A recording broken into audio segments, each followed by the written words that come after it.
Plus എന്ന വിദ്യാഭ്യാസ ചാനലിന്റെ മറ്റൊരു അധ്യായത്തിലേക്ക് എല്ലാവർക്കും ഒരിക്കൽ കൂടി സ്വാഗതം. ഇന്ന് നമ്മുടെ പുതിയൊരു വിഷയമാണ്. നമുക്ക് നോക്കാം. ഓക്ക്ലാൻഡിൽ നിന്ന് ഇന്ന് നമ്മൾ പോകുന്നത് ടോപ്പോയിലേക്കാണ്. അവിടെ നമ്മളെ ധാരാളം കാഴ്ചകൾ കാത്തിരിക്കുന്നു. ഓക്ക്ലാൻഡിൽ നിന്ന് ഹാമിൽട്ടൺ വഴിയാണ് ടോപ്പോയിലെത്തുന്നത്. ഹാമിൽട്ടണിലേക്ക് ഏകദേശം 128 കിലോമീറ്ററാണ്. അവിടെ നിന്ന് ഏകദേശം ടോപ്പോയിലേക്ക് 150 കിലോമീറ്റർ കൂടി ദൂരമുണ്ട്. മൊത്തം 277 കിലോമീറ്ററാണ് ദൂരം. യാത്രാ സമയം 3 മണിക്കൂർ 18 മിനിറ്റ് എന്ന് കാണിക്കുന്നു. എനിക്കും ഭാര്യയ്ക്കും മകൻ ഇർഫാനും പുറമേപ്പോൾ മകൾ ഹുസ്നയും മരുമകൻ ഷിംനാജും ഗൾമിൻഹ ഇമാദ് എന്നിവർ കൂടിയപ്പോൾ സംഘം വലിപ്പം വിപുലമായിട്ടുണ്ട്. കൂടാതെ വഴിമധ്യേ നൗഫൽ ആൻഡ് ഫാമിലിയും ഹാമിൽട്ടണിൽ നിന്ന് ഫൈസൽ ഭായ് ആൻഡ് ഫാമിലിയും നമ്മോടൊപ്പം കൂടുന്നുണ്ട്.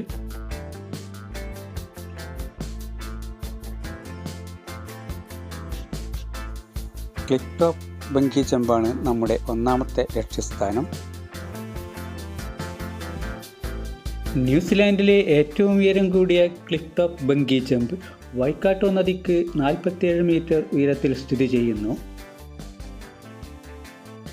താഴെയുള്ള ക്രിസ്റ്റൽ ക്ലിയർ വെള്ളത്തിലേക്ക് കുതിക്കുന്നതിന് മുമ്പ് അതിശയകരമായ കാഴ്ചകൾ പരിശോധിക്കുക. മങ്കി ജമ്പ് ട്രൈ ചെയ്യാൻ കുറഞ്ഞ വയസ്സ് 10 ആണ്. 14 വയസ്സും അതിൽ താഴെയുള്ളവർക്കും ചെക്ക് ഇൻ ചെയ്യുമ്പോൾ പ്രായപൂർത്തിയായ ഒരാൾ സൈൻ ചെയ്യേണ്ടതുണ്ട്. ഭാരം കുറഞ്ഞത് 35 കിലോ, കൂടിയത് 150 കിലോഗ്രാം വരെ. ടോപ്പോ ബംഗിയിൽ വാട്ടർ ടച്ച് സാധ്യമാണ്. എന്നാൽ കണ്ടീഷൻ സപ്ലൈഡ് എന്നുകൂടി കൂട്ടിച്ചേർക്കേണ്ടിയിരിക്കുന്നു. വാട്ടർ ടച്ച് ആവശ്യമെങ്കിൽ നിങ്ങളുടെ ജമ്പ് മാസ്റ്ററെ അത് അറിയിക്കേണ്ടതാണെന്ന് മാത്രം. തികച്ചും ആംബിയൻസ് ഉളവാക്കുന്ന കാഴ്ചകളാണ് താഴെ നമുക്ക് കാണാൻ കഴിയുന്നത്. ക്രിസ്റ്റൽ ക്ലിയർ വെള്ളത്തിനു ചുറ്റും സസ്യലതാദികളുടെ അകമ്പടി നല്ല കമനീയമായൊരു കാഴ്ച തന്നെയാണ്.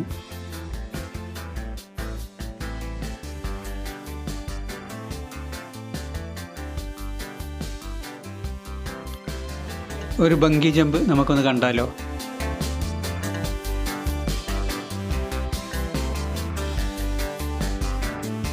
അദ്ദേഹം എല്ലാ സുരക്ഷിതത്വത്തോടും കൂടി താഴേക്ക് ചാടുകയാണ്. നമുക്ക് കാണാം.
ബംഗി ജമ്പ് ഒന്ന് ട്രൈ ചെയ്യണോ എന്നുള്ള സംശയാസ്പദ നിലയിലാണ് ഇവർ.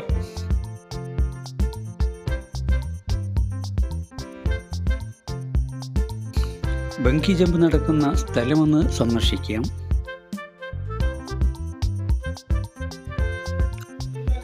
ഇവിടെ നിന്നുള്ള കാഴ്ച തന്നെ ഒരു വൈബാണ്.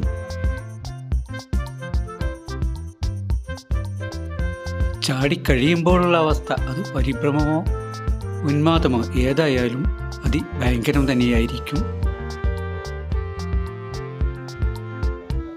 ഏതായാലും ഈ പ്രകൃതി അതിൻ്റെ രമണീയത ഒന്ന് ആസ്വദിച്ച് പോകാമെന്ന് വെച്ചിരിക്കുകയാണ്. ഇവിടെ വന്ന് കാണേണ്ട ഒരു കാഴ്ച തന്നെയാണിത്.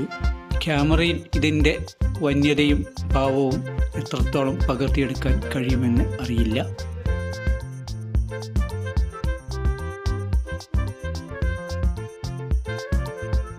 വൈകാട്ടോ നദിയുടെ മറ്റൊരു അവിസ്മരണീയതയിലേക്കായിരുന്നു ഞങ്ങളുടെ വണ്ടി പിന്നീട് പോയത്.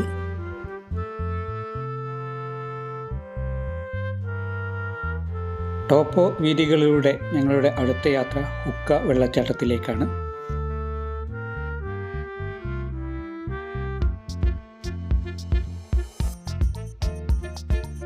നയനാനന്ദകരവും ഹൃദ്യവുമായ കാഴ്ചകളാണ് എവിടെയും.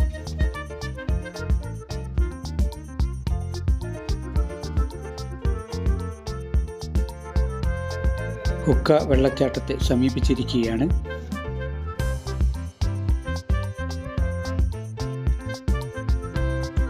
ഹുക്ക വെള്ളച്ചാട്ടത്തിൻ്റെ ഒരു ദൂരക്കാഴ്ചയാണ് നമ്മളിവിടെ നിന്ന് കാണുന്നത്.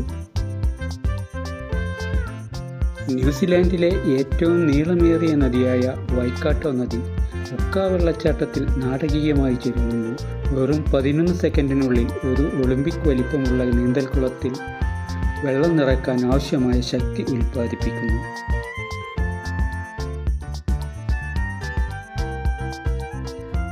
ഇഫക്റ്റ് മയക്കുന്നതാണെങ്കിലും ഉച്ചത്തിലുള്ളതാണ്. ഹുക്ക വെള്ളച്ചാട്ടം കാണുന്നതിന് മുമ്പ് നിങ്ങൾ കേട്ടിരിക്കും.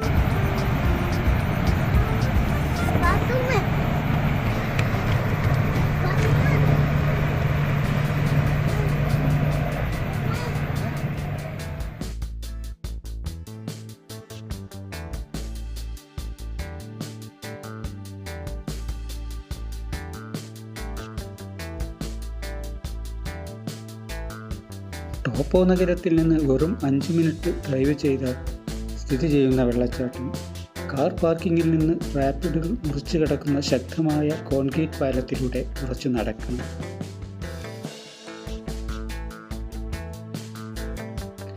ഇവിടെ നിന്ന് ആഴം കുറഞ്ഞ മലയിടുക്കിലൂടെ കുതിച്ചു കയറുന്ന വെള്ളത്തിലേക്ക് താഴേക്ക് നോക്കി നിൽക്കാം. രസകരമായൊരു കാഴ്ചയാണത്. കണ്ടാലും മതിവരാത്ത ഒരു കാഴ്ച.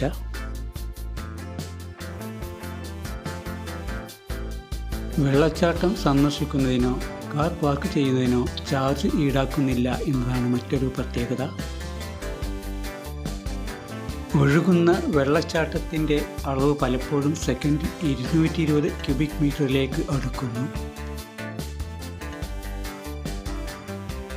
ഇത് ലോകത്തിലെ ഏറ്റവും ഉയർന്ന ഒരു വെള്ളച്ചാട്ടങ്ങളിൽ ഒന്നായി മാറുന്നു. മെർക്കുറി ന്യൂസിലാൻഡ് ലിമിറ്റഡ് അവരുടെ ജലവൈദ്യുത ആസൂത്രണത്തിൻ്റെ ഭാഗമായി ടോപ്പോ കൺട്രോൾ ഗേറ്റ്സ് വഴിയാണ് ഒഴുക്ക് നിയന്ത്രിക്കുന്നത്. വൈകാട്ടോ നദിയുടെ വൃഷ്ടിപ്രദേശത്ത് വെള്ളപ്പൊക്കത്തിൻ്റെ താഴേക്ക് ഒഴുകുന്ന സമയങ്ങളിൽ വൈകാട്ടോ റീജിയണൽ കൗൺസിൽ പ്രവാഹത്തെപ്പറ്റിയുള്ള നിർദ്ദേശങ്ങൾ നൽകുന്നു. മെർക്കുറി NZന് സെക്കൻഡിൽ 50 ക്യൂബിക് മീറ്ററിനും 310 ക്യൂബിക് മീറ്ററിനും ഇടയിലുള്ള ഒഴുക്ക് നിയന്ത്രിക്കാനുള്ള കഴിവുണ്ട്.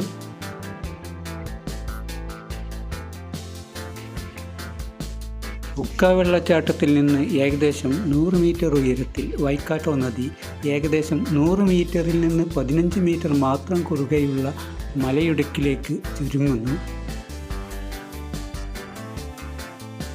26,500 വർഷങ്ങൾക്ക് മുമ്പ് ടോപ്പേ അഗ്നിപർവ്വതത്തിൻ്റെ ഒറുവാനുയി സ്ഫോടനത്തിന് മുമ്പ് തടാകത്തിൻ്റെ അടിത്തട്ടിലുള്ള അവശിഷ്ടങ്ങളാണ് മലയിടുക്ക് കൊത്തിയെടുത്തത്.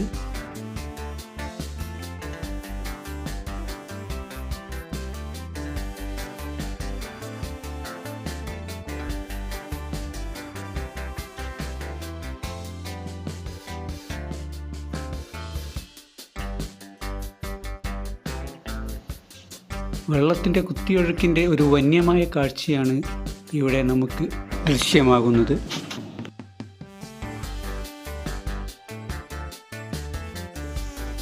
ചിലപ്പോൾ ശാന്തതയും ചിലപ്പോൾ വന്യതയും കൈവരിച്ചുകൊണ്ടാണ് നദി ഒഴുകിക്കൊണ്ടിരിക്കുന്നത്.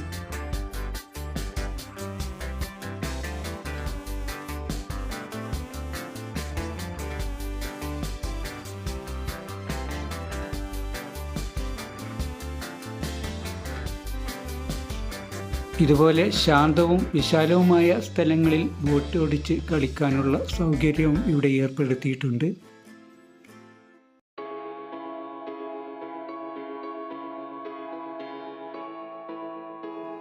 ഇളം പച്ചയും നീലയും നിറത്തിലുള്ള പതഞ്ഞൊഴുകുന്ന ജലം ഒരു കാണേണ്ട കാഴ്ച തന്നെയാണ്.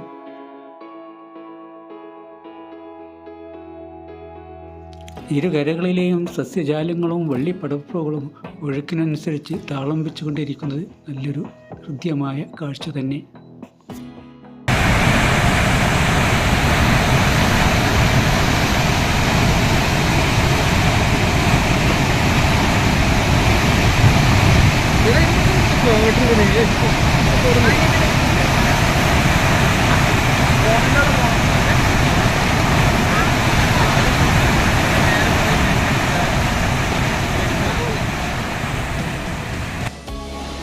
കർണകഠോരമായ കളകളാരവും മുഴക്കിക്കൊണ്ട് പുഴയങ്ങനെ ഒഴുകുകയാണ്.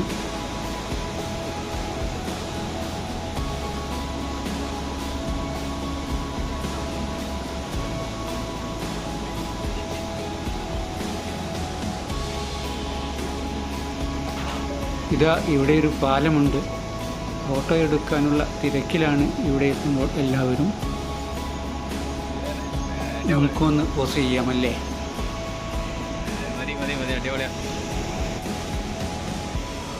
കളകളാരവ ശബ്ദം തുടർന്നുകൊണ്ട് പുഴയങ്ങനെ തുടർന്നൊഴുകിക്കൊണ്ടിരിക്കുകയാണ്.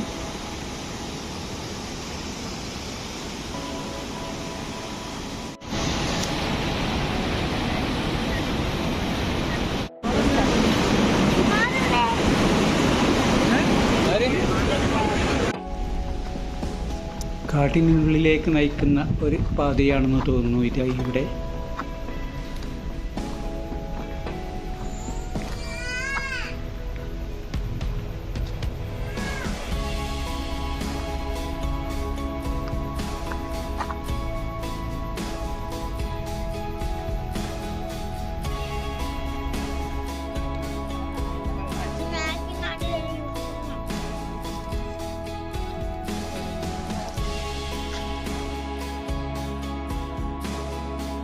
തടാകത്തിനടുത്താണ്. ടോപ്പോ തടാകത്തിൻ്റെ ദൃശ്യചാരുത ഉൾക്കൊള്ളുന്ന ഒരു പ്രദേശമാണിത്. എന്നാൽ ഇവിടെ തടാകത്തിലിറങ്ങുക ബുദ്ധിമുട്ടുള്ള കാര്യമാണ്. ഫോട്ടോ ഷൂട്ടിങ്ങിന് പുറമെ പല വിനോദങ്ങളിലും സഞ്ചാരികൾ ഇവിടെ ഏർപ്പെടുന്നത് കാണാം. ഒരു തടാകമാണെങ്കിലും ചക്രവാളങ്ങളിൽ വിലയം പ്രാപിക്കുന്ന ഒരു കടലായി അനുഭവപ്പെടുകയാണ് ടോപ്പോ തടാകം. നമ്മോടൊപ്പമുള്ള നൗഫലും ഫാമിലിയും അവരും ഈ കായൽ തീരം ആസ്വദിക്കുകയാണ്.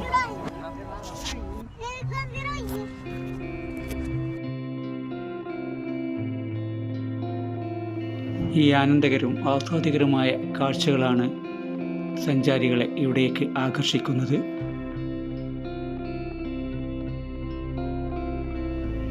തടാകത്തിൻ്റെ മറ്റൊരു വശത്തേക്ക് നീങ്ങുകയാണ് നാം. അവിടുത്തെ വിനോദങ്ങളും വിജ്ഞാനങ്ങളുമായി അടുത്ത എപ്പിസോഡിൽ കാണുവരെ എല്ലാവർക്കും നന്ദി, നമസ്കാരം.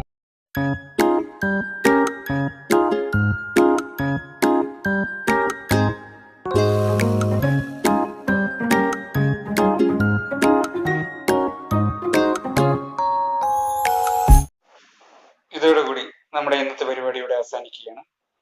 നിങ്ങൾക്ക് ഉപകാരപ്രദമായി എന്ന് കരുതുന്നു. ഉപകാരപ്രദമായെങ്കിൽ ലൈക്ക് ചെയ്യുക, സബ്സ്ക്രൈബ് ചെയ്യുക, ബെല്ലൈക്കൺ ക്ലിക്ക് ചെയ്യുക. വീണ്ടും ഒരു പരിപാടിയുമായി കണ്ടുമുട്ടും വരെ എല്ലാവർക്കും നന്ദി, നമസ്കാരം. ഇപ്പോൾ വിടാം.